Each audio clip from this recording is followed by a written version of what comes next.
What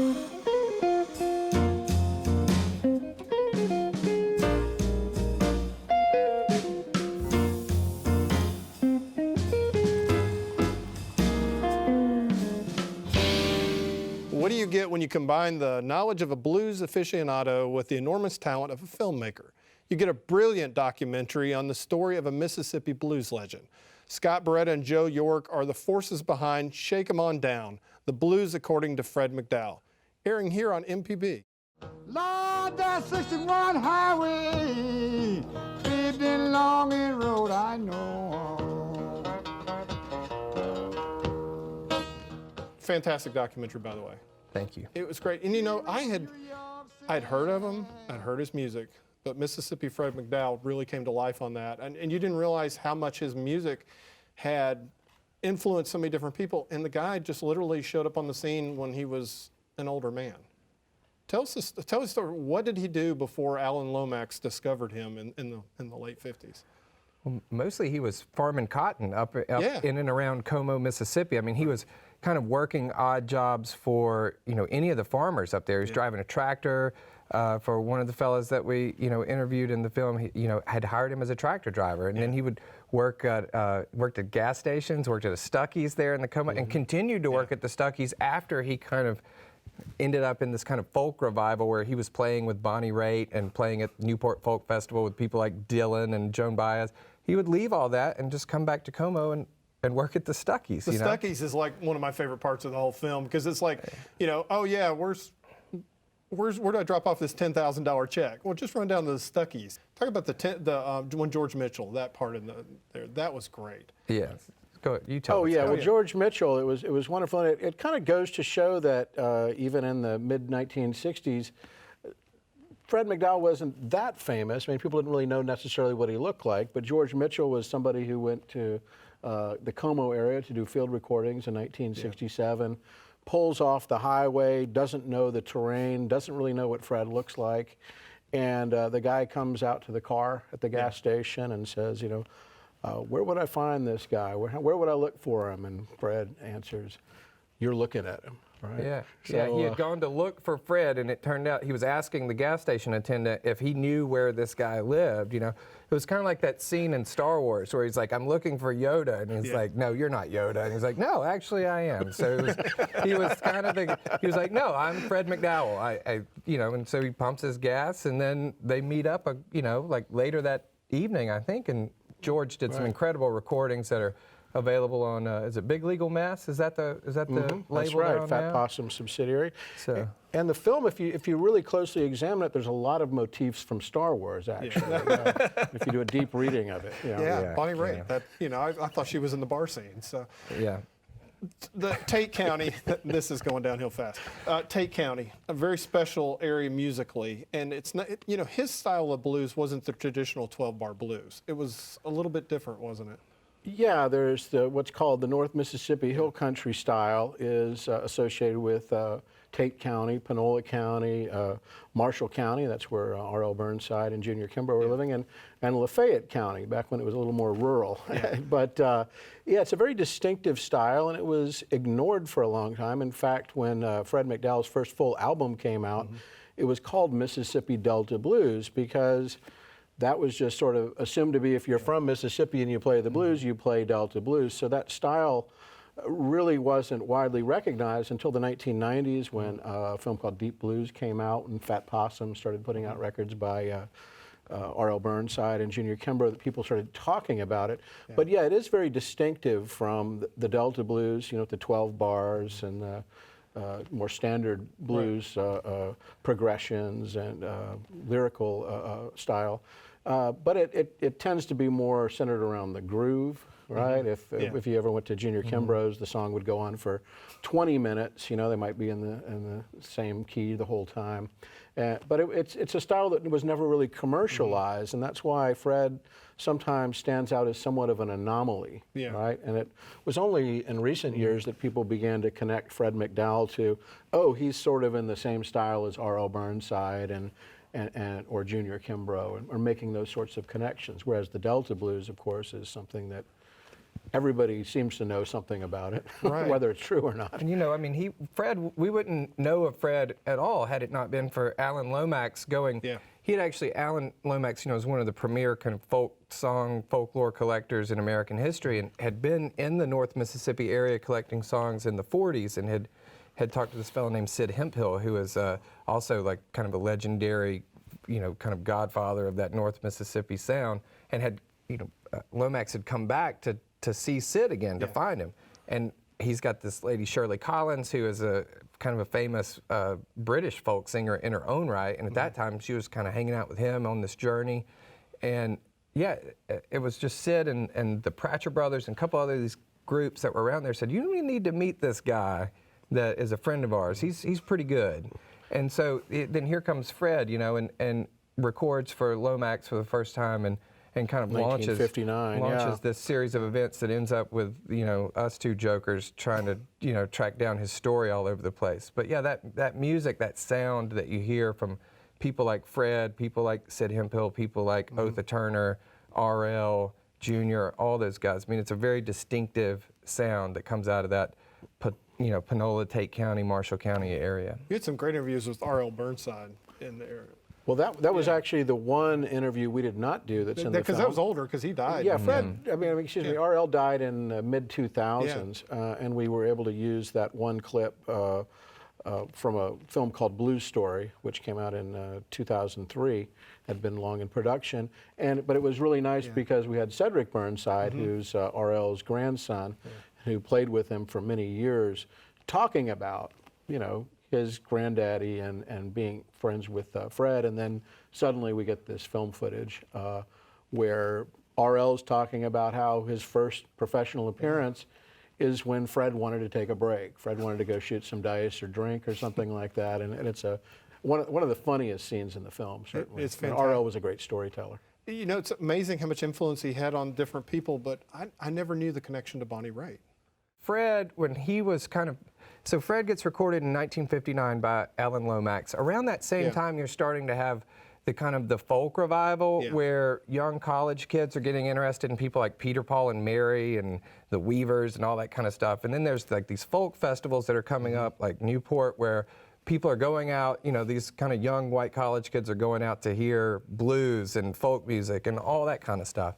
Well, in the midst of all that, then you have these other folks that are going back to look for the old blues musicians that recorded kind of pre-World War II. They're looking at these old 78s and they're going back and they're looking. One of the people that was doing that was this guy named Dick Waterman that lives up in Oxford, Mississippi. Great photographer, but also managed a lot of these kind of these blues singers. Premier manager. Of he the managed blues artists in the Mississippi 60s. John Hurt. He managed Fred. Skip James, So, Sunhouse. yeah, so he was managing Fred. He was like booking gigs for Fred and doing all that. And at the same time, he was dating Bonnie. Like they had a kind of a I think they ended up dating. Yeah, but he started going. He was managing the older guys, and they would eventually leave the scene because they were old. They'd die off or retire. And he moved in. He was doing Junior Wells and Buddy Guy, who he took them on tour with the Rolling Stones. They were opening up. But Bonnie was like a lot of young kids, you know, from the Northeast. She got into the folk music and the blues music. Her father was John Raitt, who was a famous Broadway actor. And so she was probably already kind of associated with New York Bohemia, but she started hanging around Fred and taking lessons from him, and the real turning point of her career was that Dick Waterman, who booked Fred down in the Village at the Gaslight and had Bonnie open up for him, you know, which is probably a pretty humbling experience. You're playing blues to open up with this really great guy, but that was it. And That's really actually how she got her record deal. There was a scout there at the Gaslight that night that saw her open for Fred and was like, you're pretty good. And I never knew the connection until I, of course, saw the film. And now every time I hear her, I can hear Fred. Oh, yeah. Very, very Absolutely. strong. Particularly if you go back to her early 70s records, because, you know, she kind of reinvented herself in the, late 80s or something like that, you know, when she had that big career return. And the music was more polished or more contemporary But it's in there. sounding. You can hear it. But it's in there, but it's not, when you hear the early records, though, it's like, wow. Absolutely. Or we have some footage of her from '73 or something like that, and it's pretty remarkable. And she's playing a medley of Fred's songs, Yeah, which a couple is songs, yeah. pretty incredible to hear her play it. I mean, and Yeah. it's like you were saying, it's absolutely, It's haunting. yeah. it it's really in is. there. Yeah, but it's interesting because she, and maybe it's because she's female also, but that she has really a distinctive personality. It's not, I think when other people try to play that much like their mentor, it's sort of like, yeah, that's okay, but You're not quite good. that. But Yeah, but she took it in a different took it in a direction different- yeah, altogether. But yeah, yeah, it's, yeah. you can hear the foundations. Which yeah. is describe his guitar playing, because you got melody, you got it's just was it Bill that described it as like a freight train? Yeah, Oh, Bill Bill Ferris, Ferris. Yeah. who was one of the founders of the Center for the Study of Southern Right. Culture at Ole Miss, and now is at UNC Chapel Hill. I think he variously described it as a train going down the tracks. He said it was like being on a mighty river. You never knew which way the music was going to take you. I mean, Bill's great to interview because he's just he has so many great stories, and he's just a great talker. But yeah, it's like that. I mean, it was dance music, and that's the thing you have to remember. This wasn't music that was meant to be recorded necessarily and just us sit around and kind of deconstruct it. This was party music, and it was played largely at house parties in that North Mississippi area where, On a Saturday night. Yeah. Friday, Saturday, and Sunday night. Exactly. Cedric Burnside yeah. in the movie says they would start on Friday night, and sometimes we wouldn't stop until it was time to go to work on Monday morning. So, I mean, when you hear Fred's music, I mean, it's obviously, you can sense, like Charlie Musselwhite says, it's got that blues feel all the way through it. But it also has got more of a dance, get up and move vibe than something like if you listen to, I like Charlie Patton, but he doesn't make me want to, You don't want to dance. not. Yeah, you not don't make the necessarily. connection. It was dance music back in the day, but now we hear it, and it's hard to imagine that. But with Fred, it does make you want to get up and move. The other thing I think is really interesting about his guitar style, I could go into the technical aspects of it, but one of the most interesting things I think is that the way the slide mimics the human voice. And one of the really interesting things about Fred was that he did more than other blues artists using his guitar to finish his vocal lines, right? That you can anticipate them, but also with the slide, it's easier to mimic, say, the human voice than, say, if you were finger picking. It doesn't sound like the human voice at all, right? But and here's a guy, like I said, that came in very late in his career, so we don't have any recordings of what he sounded like initially. So he kind of came into it where we knew exactly what he was all about. Yeah, he was at full strength, and I think that's another interesting point is, and that's one thing that we kind of bring up in the film a little bit is, because Fred was slightly younger than the guys that made the recordings like pre-war, that when he was on stage at places like Newport or Ann Arbor, I mean, this is a guy that was in like complete and total in his prime. Yeah. He was a little older, say, than like 30s, 40s. I think he was probably in his late 50s, early 60s by then. But he was, it wasn't like seeing, Skip James or John Hurt, who were kind of the older kind of guard. I mean, this guy he had some energy. Yeah, he still had every bit of it. Well, he never had a career that peaked and then went to turn to nothing, like Skip James, for instance, makes a bunch of records and nothing happens. Yeah. Son House, that they had that sort of taste of fame and being a star, and then the Depression came around, and by the time the Depression was over with, styles had changed. Yeah. So those early recordings you hear of Son House or Charlie Patton or the various other artists, they were very soon out of fashion. But if you never got caught up in the commercial cycle, you just kept playing what your neighbors like, what's the impetus for changing? And the funny thing is, when Fred was discovered in 1959, he was 53, which is about how old I am now. So as the years go on, I start to think. You're way older than that, aren't you? I'm way older. I look very good for my age.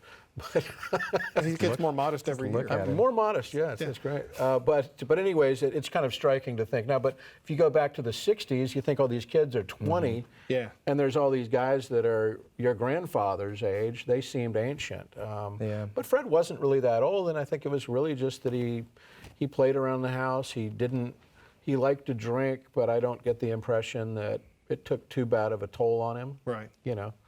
That he worked regular jobs, right? He drove tractors and did that kind of work, which I guess keeps you in shape. Well, there's that great story that Bonnie Raitt tells about the Ann Arbor Folk Festival where, and this is in the film, but it's, you know, they're staying in the dorms. All the this is at the University of Michigan in Ann Arbor. They're staying in the dorms, all the different, you know, the different musicians, and she hears Fred across the hall playing his guitar, and she's like, "Oh, Fred's so sad. He's so blue. He's just got."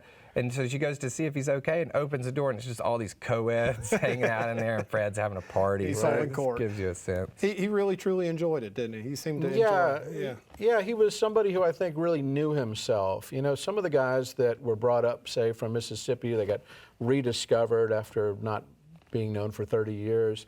Like John Hurt and Skip James were brought up to Philadelphia or brought up that way, and they were really fish out of water. But everybody that I talked about Fred just sort of said that he was a man full of confidence, that he'd joke around with people, so he was comfortable talking to white people or interacting with them, which for a man of his generation from rural Mississippi, I think that's probably something remarkable. You know, just that he knew himself, he was very confident in himself, and but yeah, he was just a pretty remarkable guy, I think. Yeah, that was the thing that struck me through the whole film. Everybody that talked about him, that knew him, said he was just amazing, just a good human being. Yeah. The Rolling Stones, they covered some of his work. I mean, and it's one of those cases, like I mentioned earlier, he didn't have the earlier recordings, so a lot of the people growing up, like, you know, the rock musicians from England that would listen to the blues on the BBC, they didn't exactly hear his recordings, but once he was discovered, you know, like the Rolling Stones, that's how he ended up with the $10,000 check. You know, the Rolling Stones were a very small group of blues aficionados in England in the early 60s, and it's probably likely that they heard some of the tracks that were on the Alan Lomax compilations that came out and probably collected his records, but later on, when they were cutting Sticky Fingers, you know, they used Fred's version of "You Got to Move," and it's credited to him on the record. Actually, it's a very strange situation. The song is actually credited half to Fred and half to Reverend Gary Davis. It was a showpiece for Reverend Gary Davis as well. "You Got to Move." The Stones clearly covered Fred McDowell's version of it. So the managers got together and decided, well, let's split it. And what's really cool, I think, about the Stones or their management there is that "You Got to Move" is a spiritual, which you can, you know, if you did research and found that somebody had written it down in the 1800s, you could say, this is public domain, we're not, you know, you see sometimes the records traditional arranged by. Didn't Led Zeppelin try to do that? Led Zeppelin did not have the conscience that the Rolling Stones or their management. No, not as much. They were, no, but the Rolling Stones were extremely conscientious about paying homage to their roots, and as well as, you know, like bringing Howlin' Wolf onto the TV, demanding he comes onto the TV program. So, you know, it wasn't just sort of something that aficionados knew about, but the general public knew this is where our music came from, and we want to, you know, pay our mentors. You know, so the Fife and Drum, it was Othra that was doing that. Talk about that style of music, because that one I'd never really heard that much before. Well, in the Hill Country, you know, which is what we've been talking about, Panola, Tate County, Marshall County area of North Mississippi, like that has been a long tradition there, you know, with people like Napoleon Strickland, Othra Turner, and it continues today with Sharday Thomas, who is Othra's granddaughter, and so there have been tons of ethnomusicologists, folklorists that have studied that over the years and made recordings of it. And Scott, you correct me if I'm wrong, but I don't know if we can actually tell why that seems to have thrived or persisted in that area, and it hasn't in other, there are some other places in Georgia and other places around where there are pockets of this. And I think part of that, I think sometimes if you look back in the folklore of it, part of that is that, you know, enslaved Africans or African Americans who were on plantations were not allowed to have drums. It was outlawed completely because drums could be used to communicate from one plantation to the other. Fear of insurrection. Wow. And so drums were literally outlawed. So in many ways, whatever musical traditions came over from West Africa during the slave trade and afterwards, whatever persisted, a lot of that drumming and those kinds of things that you would have found in those African societies didn't exist anymore because they had literally been outlawed. At least the playing of drums. Right now, the rhythmic sensibilities could have been carried on through, you know, you can make percussion with anything, including your body, of course.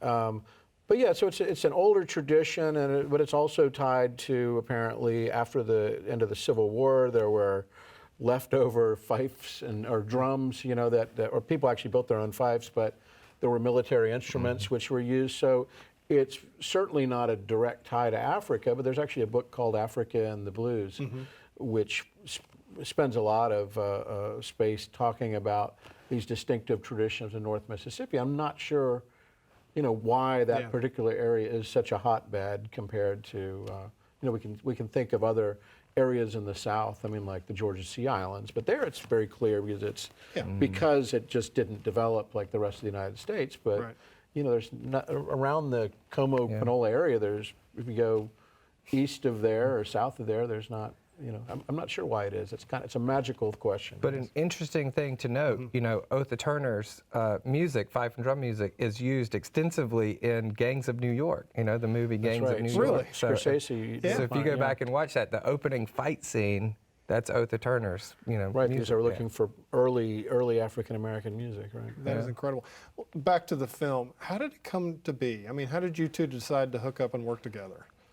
Well, we had been doing Highway 61 radio together for a long time. You know, Scott is here on MPB every Saturday night with Highway 61 radio, and I was kind of recording it and producing it at the University of Mississippi, where I worked for about 10 years. I don't work there currently. Right. I left, I don't know, 6 months ago or so. But so we were working on that, and we always used Fred's version of Highway 61 as our kind of theme song. And we loved Fred, and we loved his music, and we were kind of always astonished that there was not more about Fred kind of out there. And then we found this wonderful film called Bluesmaker that was made by this fellow named Christian Garrison, who kind of had the job that I had at Ole Miss like 40 years before me. So he had gone out and made this short film about Fred McDowell, incredible 16 millimeter black and white footage, I mean, pristine. And the university, which we were working for, owned it, which meant we could use it, you know, but it didn't have there weren't a lot of interviews, there wasn't a lot of context. It was a beautiful It's impressionistic portrait. It was kind of typical of that era, late 60s, I think. So we thought, what would happen if we contextualized this? If we went out and interviewed people like Shirley Collins, who was with Alan Lomax, if we interviewed Bonnie Raitt and Taj Mahal and people Luther from the area, Dickinson, Luther Dickinson and R.L. Boyce, and all, Burnside. exactly. And so that's kind of where it started. And luckily we, you know, at the time, we're working with Southern Documentary Project, which is headed up by a fellow named Andy Harper at the University of Mississippi. And Andy does just an incredible amount to promote documentary storytelling at Ole Miss. And when we went to him and said, we want to make this film, and we're going to need to do some things like go to England, and we're going to need to buy some footage. It's going to cost a pretty penny, all that. He really didn't hesitate. He was just like, go for it, see what you can do. And about 2 years later, we had a movie. So it took about 2 years to make. Yeah. So probably. if Fred were sitting across from you right now, what would you ask him? Ooh. Play me a song. Oh, no kidding. I mean, seriously. I'd see if he Talk had to any me of with that that apricot guitar. brandy, maybe. I could borrow That's some right. of A that. spider of Evidently, he lemons. really enjoyed apricot brandy. Yeah, I saw that over when he was recording at Mallico. Mallico, he said he'd go across the street and get some apricot brandy. I don't know. I would be starstruck, you know? I'd literally be starstruck to see, and just the idea of, I mean, his music is just, I mean, it really is captivating in a way that a lot of recorded music isn't. Like, it has that feeling of almost of being alive in a way that I would just, being in the room with it would be. I mean, you felt like he was a whole band, and it was just him playing. Exactly. Oh, yeah. And I think he'd be eminently approachable. I mean, that would be the thing, is a lot of the guys were sort of suspicious, but he was just a guy you'd want to hang out with. Yeah, that's the I thing, mean, is he did nobody a lot of told us just hanging horrible out. stories about No. Fred that we edited out. No. Like, they were all, you know, said that he was just the nicest man. So Yeah, That album that he recorded at Mallico ended up being nominated for a Grammy. that's right. Yeah, that was a really interesting story. And Wolf Stevenson, who was one of the founders of Mallico Records, is featured in the film and talks about that. And he knew him because he knew him on Ole Miss, that people would bring Fred down from Como to Ole Miss. And both Wolf and Tommy from Mallico were Tommy Couch Sr. Were both the social chairman of their fraternities. And one of the things we didn't get in the film, I don't think, was that they would bring him down for tea dances, you know, to entertain the co-eds before football games. And it's like, well, that sounds like my kind of a party, you know? Right. But Fred was just somebody who, I mean, over the years, different musicians have played that role at the university later in the 70s, I think, because of Bill Ferris.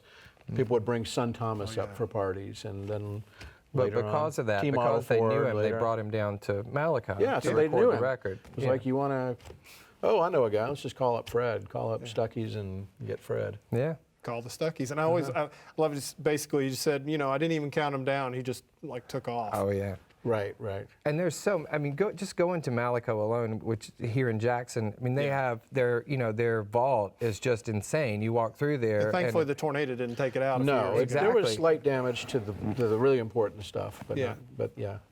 but the tapes are still there. And Wolf, Yeah. one of the things he does is he's semi-retired, but his job is his self-appointed job is taking these reels of tapes which they've acquired from different labels over the years, a lot of old gospel tapes, and just digitizes them for, Nice. But you talk about a moment when you see the old reel to reel, the old and he puts that on and you listen to it and you hear the talk back between what's going on in the booth and Fred. It's amazing. And we also discovered while we were there that there was a follow-up session. You know, that record that Malaco recorded was released on Capitol, and the Malaco was a little. Probably a little perturbed that they sold this record and it became a big hit, that they didn't still control the rights to it. And they did a follow-up session, and there's actually some recordings over there that really have never come out, and that's something I'd like to see. I'm about to say, I hope that happens. Well, I do hope it happens, yeah.